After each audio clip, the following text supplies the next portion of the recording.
જય અલગધણીએ આજે આપણે બનાવવાનું છે લીલા વટાણાનું શાક। તો એમાં આપણે શું સામગ્રી જોઈએ તો એ હું તમને બધું બતાવું કે મેં પહેલા છે ને આ લીલા વટાણા આપણે ઘડીક વાર 5 મિનિટ જેવા મેં ગરમ પાણીમાં બાફી લીધા છે। અડધી ચમચી મીઠું અને ચપટી ખાંડ નાખીને એટલે એનો કલર છે જે ચેન્જીસ નથી થતો।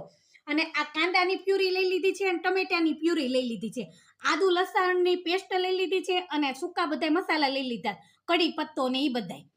અને આ બધા આપણે રેગ્યુલર મસાલા લઈ લીધા ને અને તેલ લઈ લીધું છે આપણે વઘાર માટે।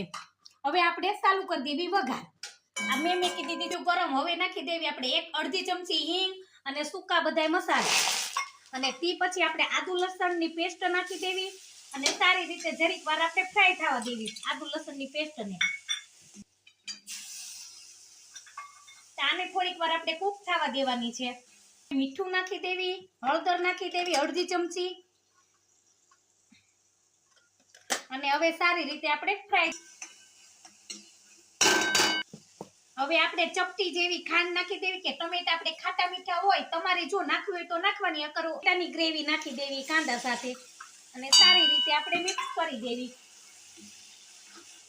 હવે આપણે જેવું તીખાઈ ખાતા હોય એ પ્રમાણની આપણે ચટણી નાખી દો। મેં 2 ચમચી ચટણી એડ કરી છે અને હવે નાખી દેવી આપણે ધાણા જીરું, ગરમ મસાલો। હવે સારી રીતે આપણે ગ્રેવીને ફ્રાય થવા દેવાની છે। આપણે ગ્રેવી પાકીને કમ્પ્લીટ થઈ ગઈ છે અને સરસ મજાનું તેલ આપણે છૂટું પડી ગયું છે। હવે આપણે આમાં વટાણા એડ કરી દેવી। આ લઈ લીધા છે આપણે વટાણા અને આપણે નિતારીને કમ્પ્લીટ જ રાખ્યા હતા। હવે આમાં આપણે બધા વટાણા નાખી અને સારી રીતે આપણે હલાવી દેવાનું છે અને પછી આપણે જરૂરિયાત મુજબ જેટલું આપણે પાણી આમાં જોશે ને એટલું આપણે આમાં એડ કરશું।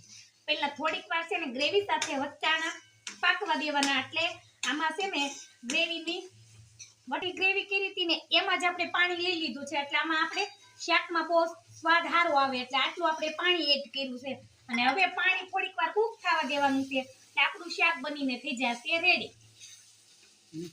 આપણું શાક બનીને થઈ ગયું છે તૈયાર। એકદમ આપણે રસોઈ છૂટો પડી ગયો છે એટલે આપણું શાક એકદમ કમ્પ્લીટ છે। હવે આપણે આને નીચે ઉતારી લેવાનું છે। એકદમ લાલ ચટાકા જેવું લીલા વટાણાનું શાક બનીને થઈ ગયું છે તૈયાર। તમને આ વિડીયો સારો લાગ્યો હોય તો લાઈક કરજો, શેર કરજો, જરૂરથી સબસ્ક્રાઇબ કરવાનું ભૂલતા નહીં હો।